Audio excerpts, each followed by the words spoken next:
Alors, pour répondre à une question que vous m'avez posée tout à l'heure, et pour reprendre ce que tu disais en introduction, je regarde,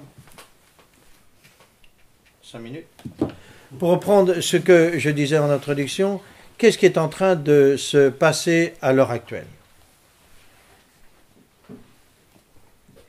Nous sommes, à l'heure actuelle, dans une guerre réelle, et nous sommes, à l'heure actuelle, dans le cadre d'une politique qui est de nature totalitaire, même si c'est un totalitarisme mou. Il est clair, ben oui, il est mou. Il est violent, mais avec une apparence molle. On peut en discuter.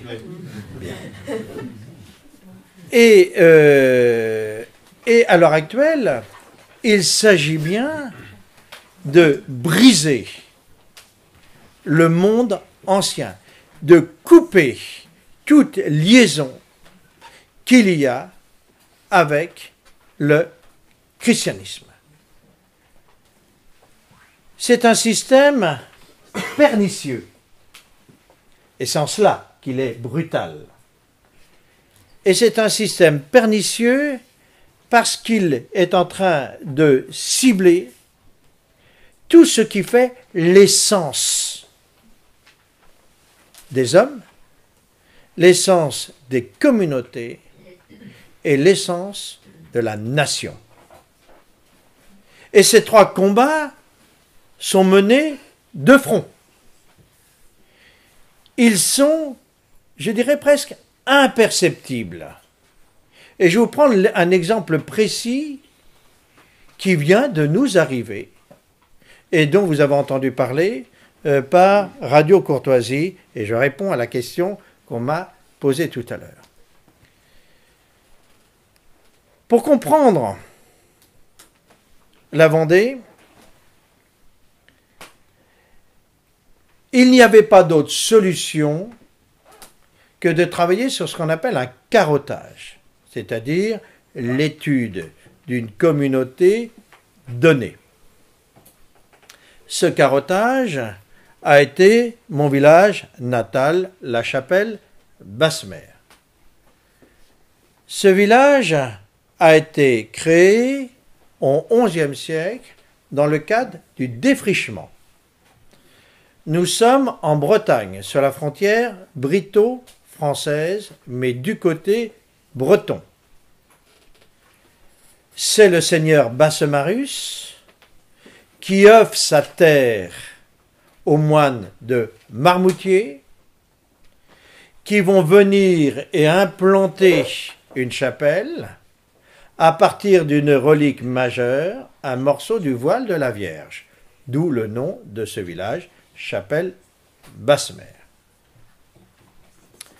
Ce village a été travaillé en profondeur par Grignon de Montfort. Vous voyez le rapport. Et il a un culte particulier et à la Vierge et au Sacré-Cœur. Et c'est pour la défense de leur foi, et c'est pour la défense de leur liberté que les habitants en conscience partagée se soulèvent en mars 1793 parce que l'État les agressait au niveau même de leur identité. Tiens, un mot sur l'identité. Qu'est-ce que c'est l'identité? C'est savoir d'où on vient, donc c'est la connaissance de l'histoire. Savoir qui on est à l'instant T, c'est-à-dire à l'heure actuelle, c'est la science politique. Savoir où on veut aller ensemble. Mais on ne peut pas savoir où on veut aller ensemble si on ne sait pas qui on est à l'instant T et si on ne sait pas d'où on vient, par nature. Tout homme, toute femme a une conception tridimensionnelle de la vie. Bien. Autrement, c'est un animal, il n'a pas de conscience. Bien. Et donc, ce village a perdu, parce qu'ont été massacrés, 850 habitants sur 3250. Ce village a perdu 51% de sa valeur immobilière. Et c'est grâce à l'étude de ce village qu'on a compris deux choses par rapport à la Vendée. Premièrement, quelles sont les motivations profondes qui animent les gens pour s'insurger? Et deuxièmement, qu'est-ce qu'on leur a fait? Et dans ce qu'on leur a fait, on comprend qu'il y a une arme, l'armée française. Ça a été quelque chose d'épouvantable. On a massacré les gens de toutes les manières, et notamment, retenez bien ça, en les noyant dans la Loire et en faisant en sorte d'apporter une armée par bateau de la Loire. Bien. Ces gens, politiquement, sont majoritairement à droite. D'ailleurs, il ne se pose pas de question de cette nature en règle générale. Mais voilà, la nouvelle municipalité a décidé de fusionner avec la commune circonvoisine qui elle-même appartenait à ce territoire avant 1868. Elle s'est séparée de ce territoire en 1868. 1500 habitants. N'oubliez pas que Attali a dit qu'il fallait déchristianiser la France et que tous les moyens étaient bons, et notamment qu'il fallait retirer tous les noms des saints et saintes donnés aux communes.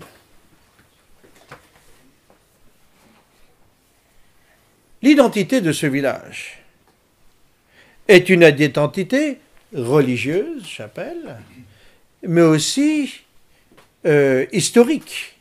Basse-Mer, le seigneur de Basse-Marus.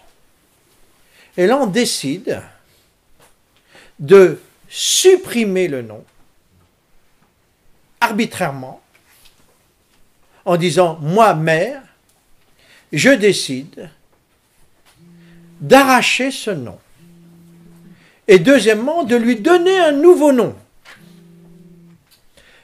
On va faire semblant de jouer avec le peuple en disant, comme on n'a pas le droit de prendre un nouveau nom, on va prendre un nom que vous déciderez, puis on va vous donner des pistes.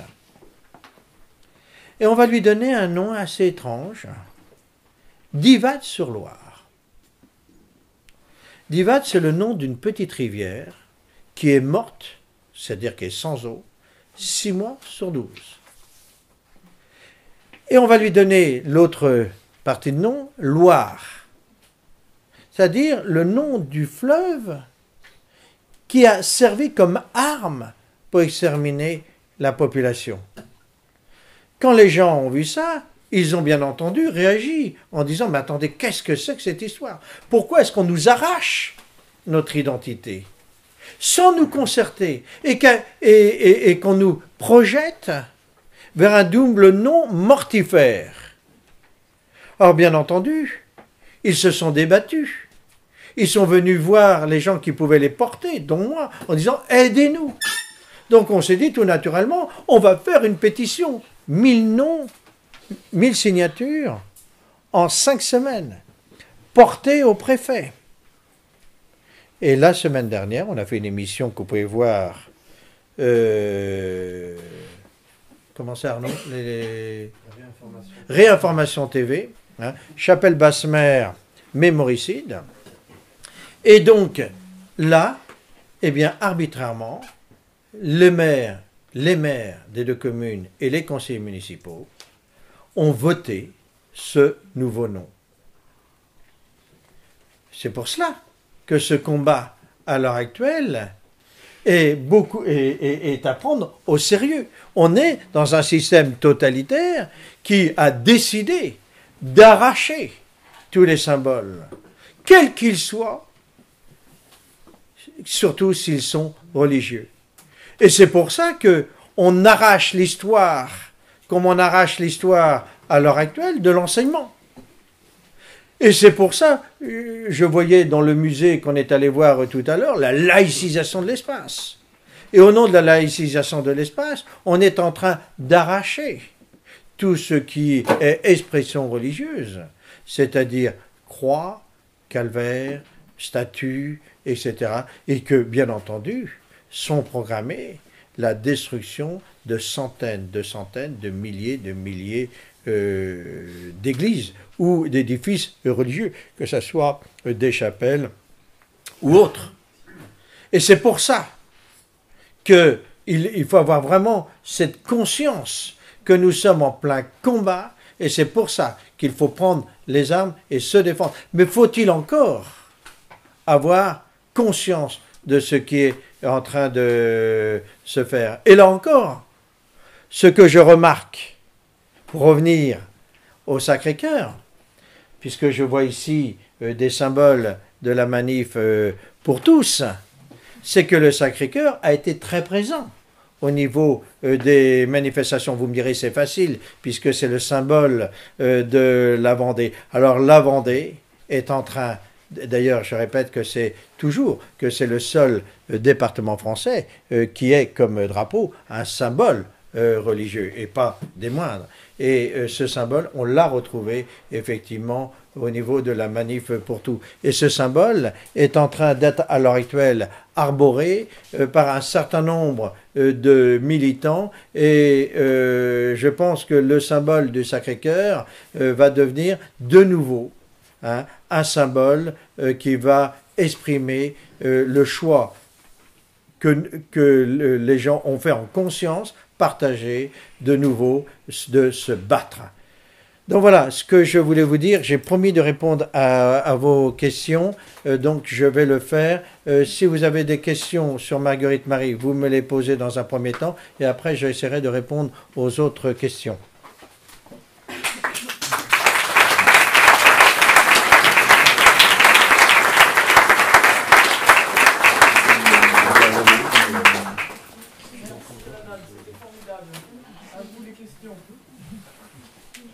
Marguerite Marie avait-elle des frères et sœurs? Oui, oui, oui. Elle avait 7 frères et sœurs de mémoire. Hein. 2 sont morts en bas âge.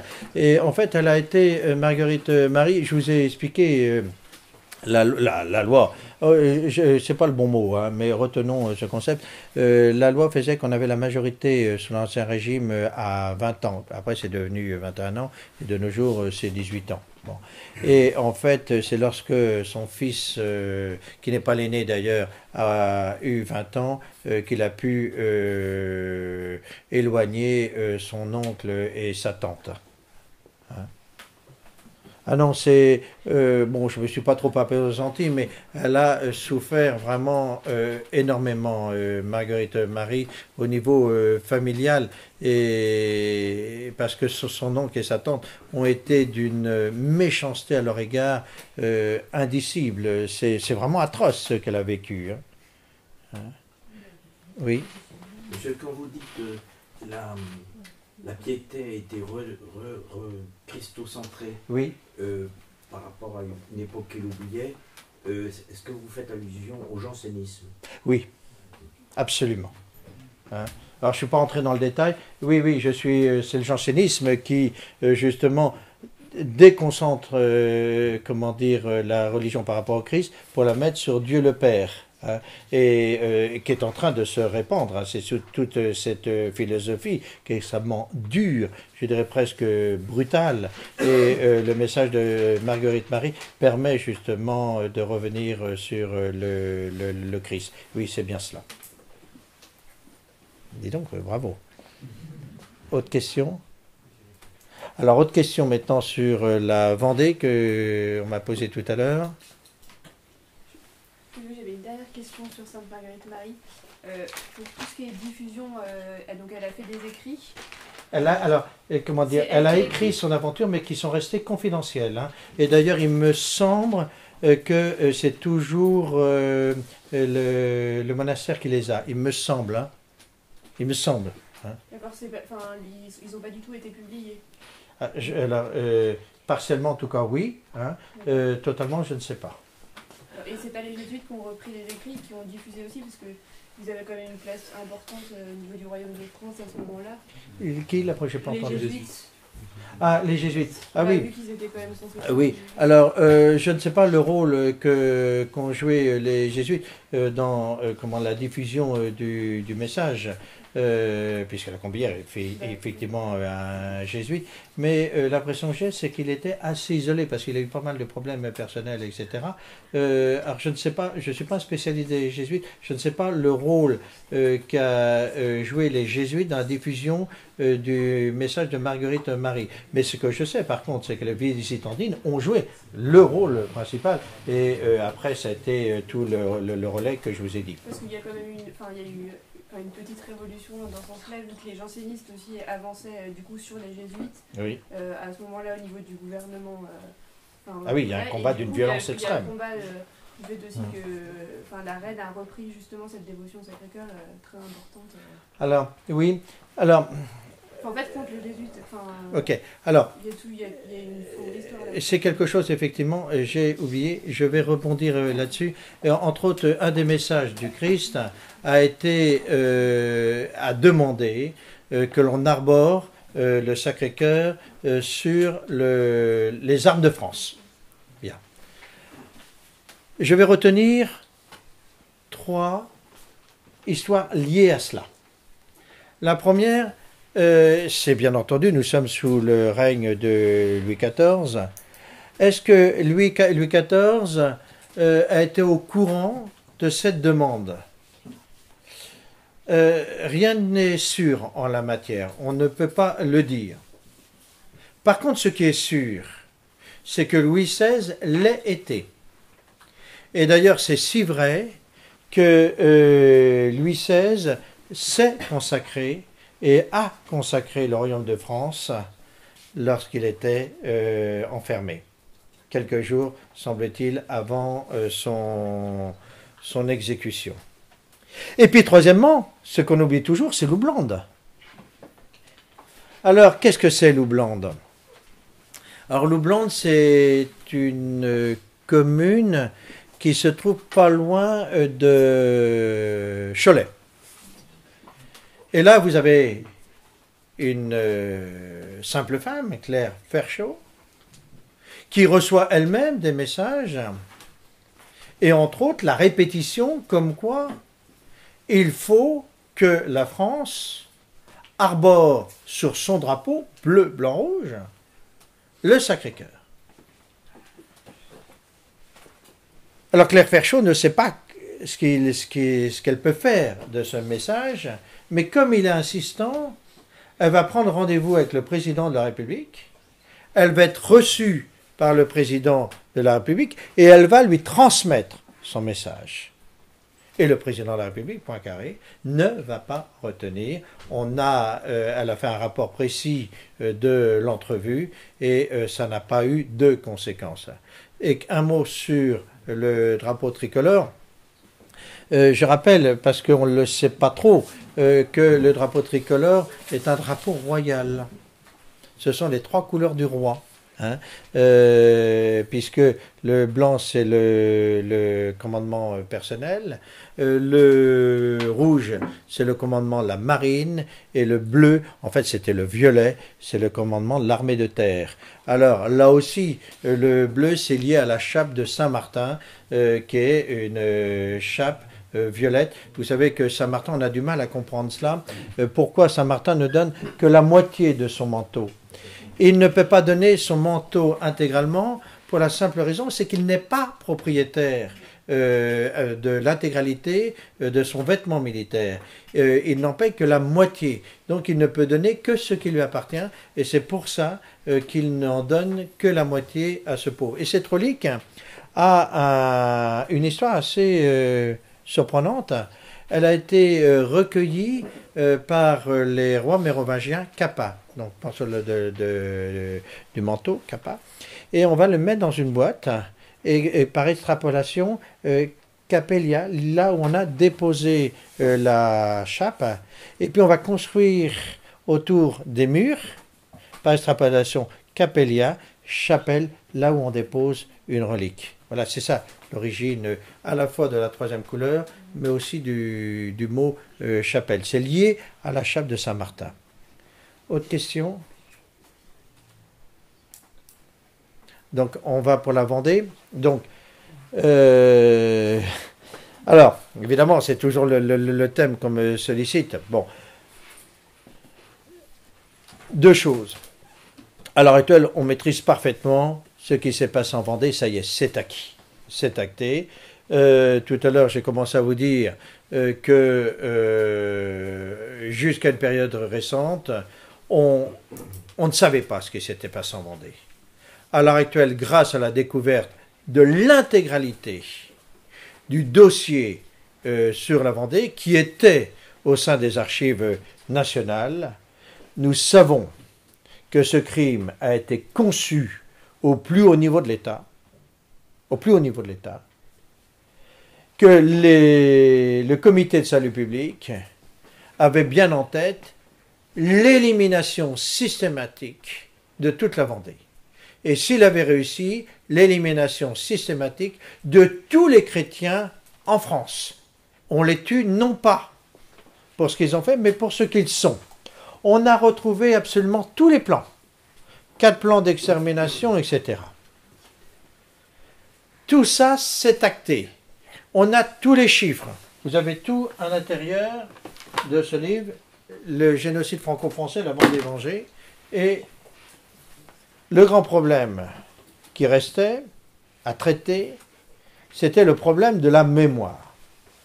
C'est-à-dire, comment, alors que les choses sont avérées, on arrive à une inversion de l'histoire. C'est-à-dire, comment cela se fait-il que le bourreau soit la victime et la victime le bourreau? Et en fait, il y a une mécanique qu'on appelle mémoricidaire. Et ce mémoricide est toujours en œuvre. Et je vais vous prendre un exemple précis, récent. Et c'est pour ça qu'il faut bien avoir conscience que la manipulation est totale. Le Conseil général de la Vendée, avec son président, Bruno Retailleau, a décidé, il y a 6 mois, de faire un colloque sur le pardon de Bonchamp. Partant du principe que si les Vendéens avaient pardonné à l'époque, il n'y a plus d'histoire, parce qu'il n'y a plus ni bourreau ni victime. Le problème est le suivant. C'est qu'à aucun moment, Bonchamp n'a pardonné. Pour 2 raisons. La première, parce que la notion de pardon, à l'époque, n'existe pas telle que nous la définissons de nos jours. Et deuxièmement, Bonchamp, qui est un homme profondément religieux, ne pouvait pardonner que si on l'avait sollicité et que par rapport à lui-même. Et si vous allez là où il a agonisé, c'est-à-dire à Saint-Florent-le-Vieil, avec ce fameux monument où on voit tendre la main, Bonchamp a dit 2 choses. Grâce aux prisonniers et liberté. Il n'y a pas du tout de pardon. Pourquoi dit-il grâce aux prisonniers? Et pourquoi dit-il liberté? Il le dit parce que c'est un chrétien. Parce que il est mortellement blessé. Alors, quelques mots. Les Vendéens n'ont pas su, puisqu'on l'a appris il y a que 3 ans, précisément, qu'il y avait un système d'extermination totale sur eux. Mais en même temps, ils l'ont perçu. Parce que la nature de la guerre civile avait changé. C'est-à-dire que ce n'est plus un combat d'homme à homme, frontal ou pas. C'est une exécution systématique de la femme, de l'enfant et du vieillard. Et les contemporains qui subissent ces meurtres de masse ont parfaitement saisi la nuance.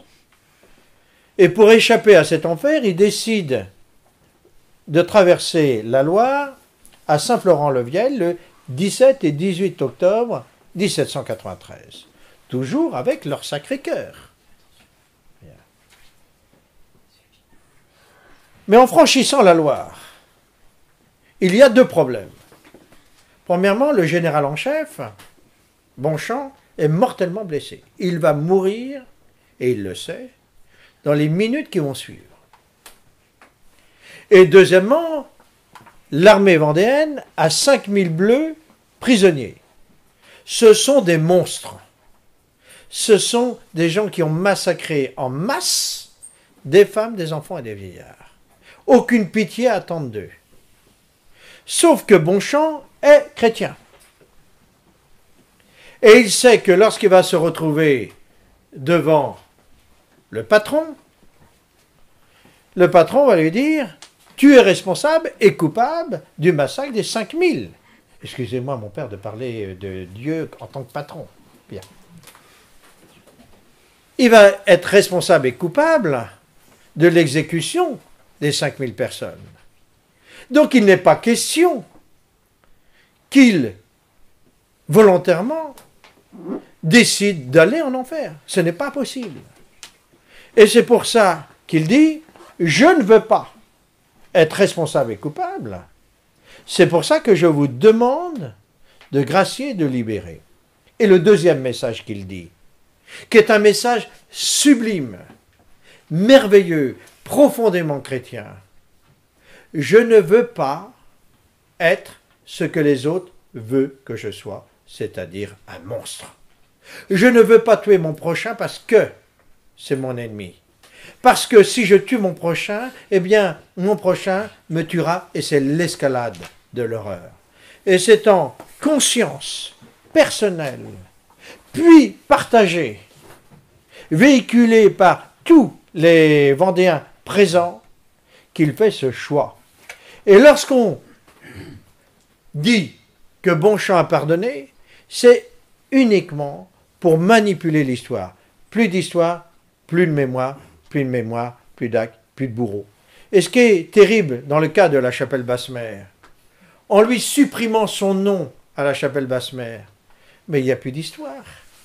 S'il n'y a plus d'histoire, il n'y a plus de victimes, plus de bourreaux. Et ce qui est pire, en l'occurrence pour la chapelle Basse-Mer, c'est qu'on lui donne ce nom de rivière morte.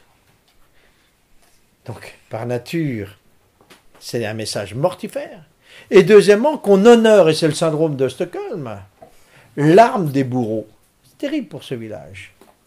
Ça veut dire ce village, non seulement n'est plus breton, puisque depuis Vichy, la loi atlantique n'est plus en Bretagne, confirmée par Hollande. Vous savez, le jour où il a tracé sur son coin de table les limites des nouvelles régions, il a exclu la loi atlantique. Donc ce village, il n'est plus breton. Ce village n'est plus vendéen, n'est pas vendéen, pour les raisons que vous pouvez deviner. La honte. La seule chose qui lui restait, c'était son nom. Et on le lui arrache. Donc ce village est projeté dans le néant, sans aucune racine. C'est terrible ce qu'on lui fait. C'est terrible ce qu'on fait à ses habitants. Ils n'ont plus rien. Ils ne sont plus rien. Ils sont devenus des zombies. Mais méfiez-vous. C'est ce qui est programmé sur l'ensemble du territoire. Donc, il va falloir que vous vous battiez. Parce que ce sont vos racines qu'on est en train de couper. Et ce qui s'est passé à la chapelle Basse-Mer va se passer partout de la même manière. Et bien entendu, c'est ciblé. Autre question ? Vous dites que l'histoire est atrophiée, donc vous l'avez parfaitement démontré, elle est atrophiée dans le sens où on fait tout pour couper. Vous avez bien, la symbolique est parfaitement claire. Et en même temps, on est submergé d'histoires où on est censé faire acte de repentance. Elle est dans le sens inverse. C'est toute l'inversion en fait que vous avez également, auquel vous avez indirectement fait allusion. Mais je reviens à la Vendée. Est-ce que dites on sait tout aujourd'hui, vous venez de le dire, vous avez cité, vous avez fait allusion aux chiffres qui sont dans votre maître ouvrage. Est-ce que l'historiographie, je pense à des prétendus spécialistes comme Jean-Clément Martin, contestent les chiffres qu'on peut lire dans votre livre, que le grand public peut lire? Alors, Jean-Clément Martin est un robespierriste. Oui, c'est ça. Bien. Donc, c'est pas là-dessus qu'il va se battre. C'est dans l'omission? Non, c'est pas là-dessus qu'il va se battre. Même, il va donner des chiffres supérieurs. Puisque moi, mes chiffres, il faut bien les comprendre. À l'heure actuelle, on ne peut pas descendre en dessous de 117 000 habitants qui ont disparu. Mais ça peut être 200 000. On n'en sait rien. Mais à l'heure actuelle, avec les moyens scientifiques que nous avons, c'est ça. Lui, c'est pas là-dessus qu'il discute. Lui, ce qu'il a fait, c'est qu'il a nié l'idée que ce soit l'État au plus haut niveau qui ait programmé les choses. Et notamment le comité de salut public, et notamment Robespierre. Bien. Qu'est-ce que j'ai fait? J'ai fait une chose tout à fait simple. J'ai publié les lois. Donc, dans un deuxième temps, il a essayé de dire il n'y a aucun rapport entre la loi et ce qui s'est passé. Bien. Et en plus, la loi est l'expression de l'Assemblée nationale, c'est-à-dire la Convention. Et en rien, le comité de salut public n'est mouillé parce que la Convention travaillait par rapport à elle-même, pour elle-même. Bien. Sauf que là, on a trouvé les écrits du comité de salut public.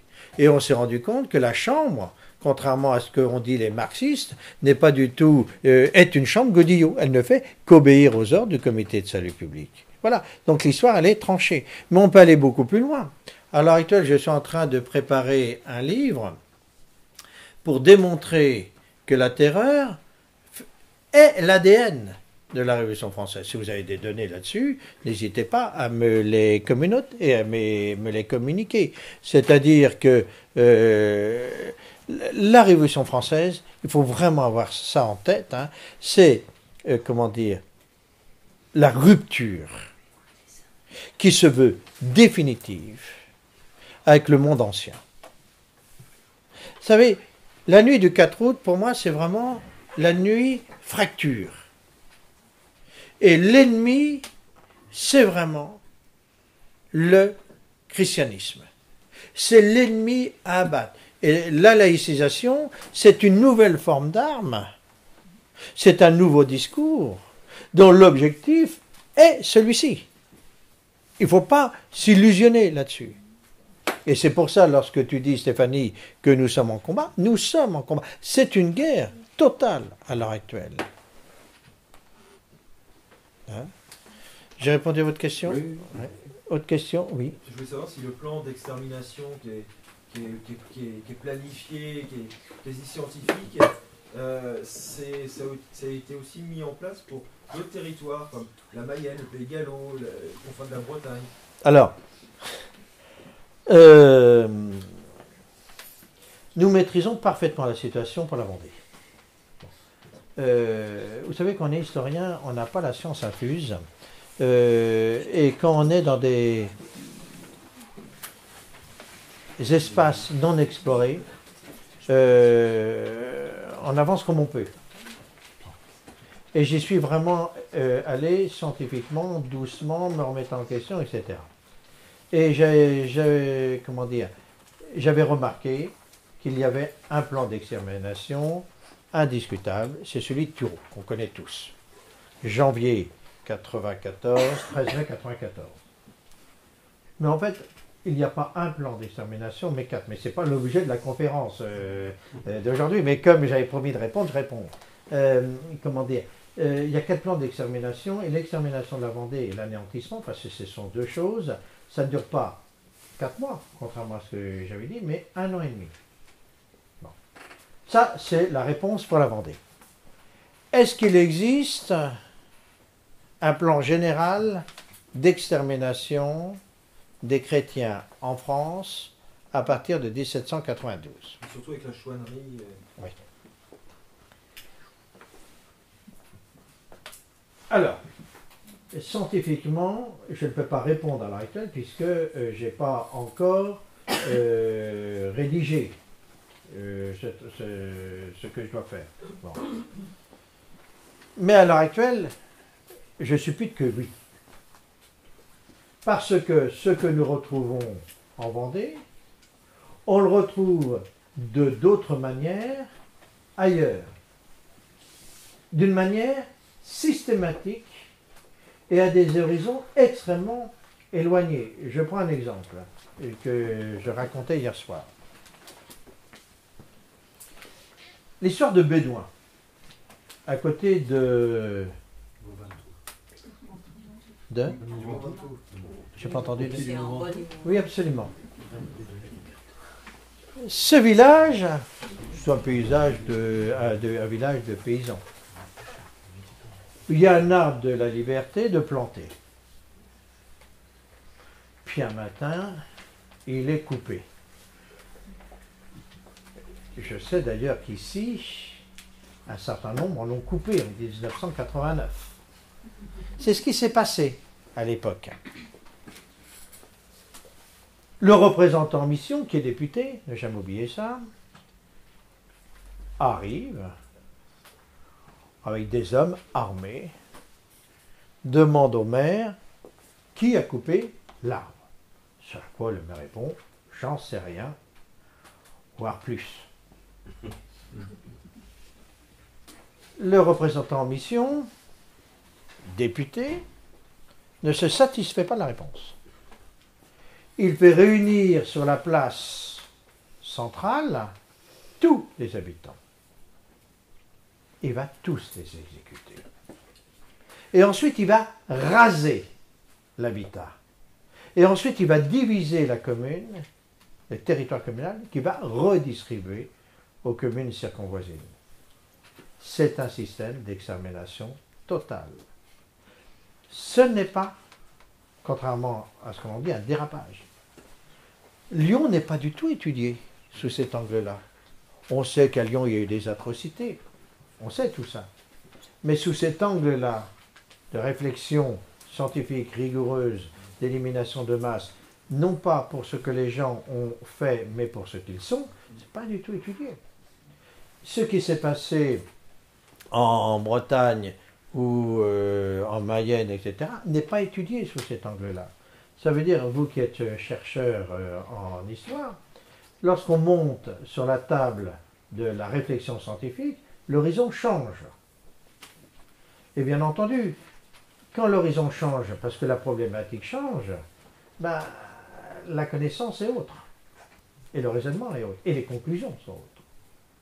Et à l'heure actuelle, il n'y a jamais eu de travail scientifique sur la nature profonde de la Révolution française. Oh, il y a eu un certain nombre d'interprétations, mais jamais réellement basées sur une approche scientifique rigoureuse de la chose. La Vendée, il y avait des milliers, des dizaines de milliers de bouquins décrits sur la Vendée, mais personne ne s'est arrêté pour analyser ça scientifiquement. Voilà. Donc voilà. Autre question ?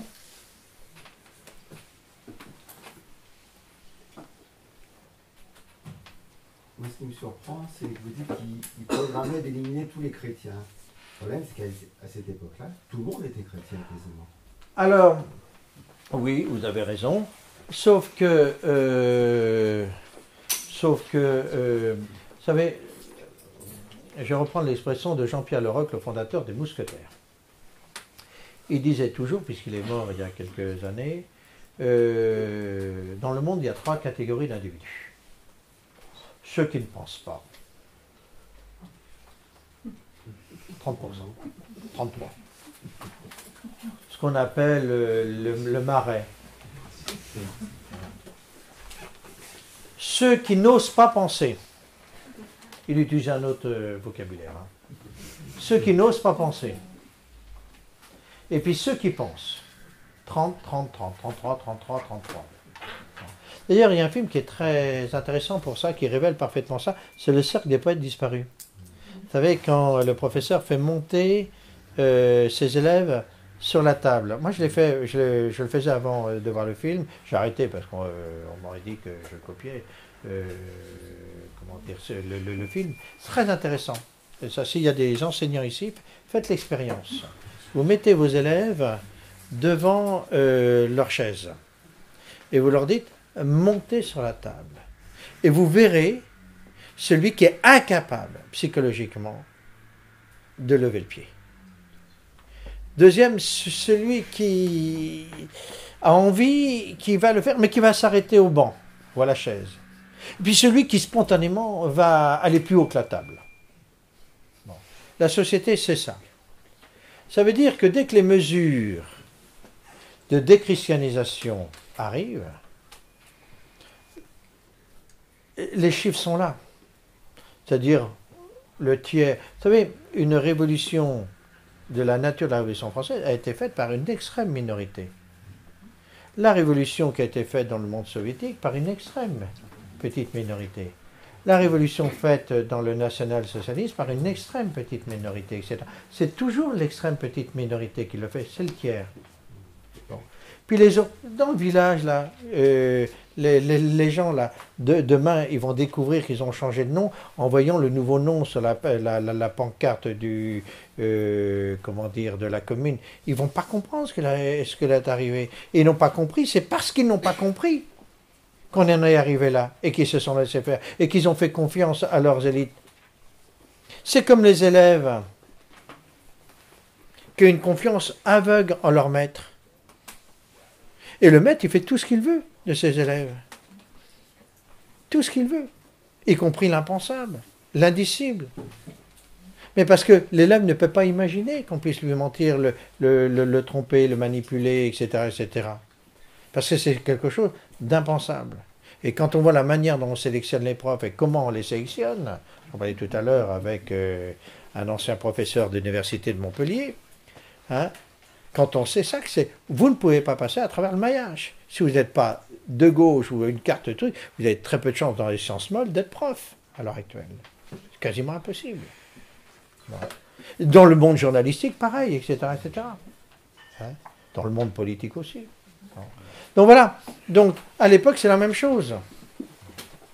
Hein, donc il y a celui, je sais que je ne connais pas bien l'histoire, mais il y a celui qui, par exemple, au relique de Marguerite Marie, prend conscience qu'on va faire ce qu'on a fait à Sainte-Geneviève, par exemple, qu'on va les balancer dans la Seine, et elles ont disparu. Bon. Là, en l'occurrence, il y a quelqu'un qui va avoir cet acte de courage incroyable, je ne connais pas l'histoire, hein, qui va prendre et qui va la préserver, et qui va la restituer par la suite. Lui, c'est un homme ou une femme extrêmement courageux. Je pense à mes arrière-grands-parents, et qui, lorsqu'on est venu nationaliser l'église de la Chapelle-de-Basmer, avec leurs amis, ils sont allés la veille prendre tous les objets cultuels. Enfin, ils n'ont pas été nationalisés. Le maire n'a fait que constater qu'ils avaient disparu. Ah bah oui, mais qui les a pris? Sauf qu'après, on les a restitués. Vous voyez? Donc, c'est ça, il y a toujours le courageux, etc. Mais regardez comme vous êtes démunis à l'heure actuelle. Moi, ce soir, combien de fois on me dit, qu'est-ce qu'on peut faire? Parce que le système, il est tel que on est phagocyté, on est impuissant. Bon. Et donc, en l'occurrence, la déchristianisation est hyper rapide. Et, vous savez, c'est le curé d'Ars qui explique ça. Hein. Retirez Dieu et on aimera des bêtes. Hein, on adorera des bêtes. C'est ce qui se passe. Regardez ce qui se passe à l'heure actuelle. C'est invraisemblable. Que les habitants acceptent, que même des maires imaginent détruire le cœur palpitant du village qu'est l'église, qui est toute l'identité, l'histoire, l'essence, non seulement du village, mais de notre civilisation. Et qu'on se donne les moyens pour le détruire et que les gens ne réagissent même pas. Et ils découvrent la disparition de leur église et ils sont fracassés. Mais ils sont fracassés parce qu'ils ont voulu. Ils ne sont pas battus. Combien d'élèves, combien de parents décident, on paye tous l'impôt pour les éduquer, je rappelle toujours. On paye tous l'impôt, c'est à partir de notre impôt que nous avons l'enseignement public. Donc, on paye de l'impôt. Mais c'est autre chose de dire, je prends mon enfant et je vais le mettre dans une école hors contrat. Donc on paye une deuxième fois l'éducation, entre guillemets. Et puis il y en a d'autres qui disent, eh bien nous on va aller encore plus loin. Au nom de la liberté, je vais les mettre dans des écoles hors contrat. Ils vont encore payer beaucoup plus. Vous voyez ? Tout est une question de choix, mais le choix ne vient que de la conscience. Eh bien, là, en l'occurrence, la déchristianisation, vous savez, en 1802, en termes de pourcentage, à part quelques zones, la France est vraiment profondément déchristianisée, comme elle est déchristianisée à l'heure actuelle. L'élite est complètement déchristianisée. Et d'ailleurs, non seulement elle est déchristianisée, mais elle veut détruire le fait religieux. L'homme n'est que matière. Et d'ailleurs, on détruit l'essence même de l'homme. Puisque l'homme, je rappelle, c'est le Christ. Nous sommes Christ. Nous sommes enfants de Dieu. J'ai parlé comme vous, mon père, excusez-moi.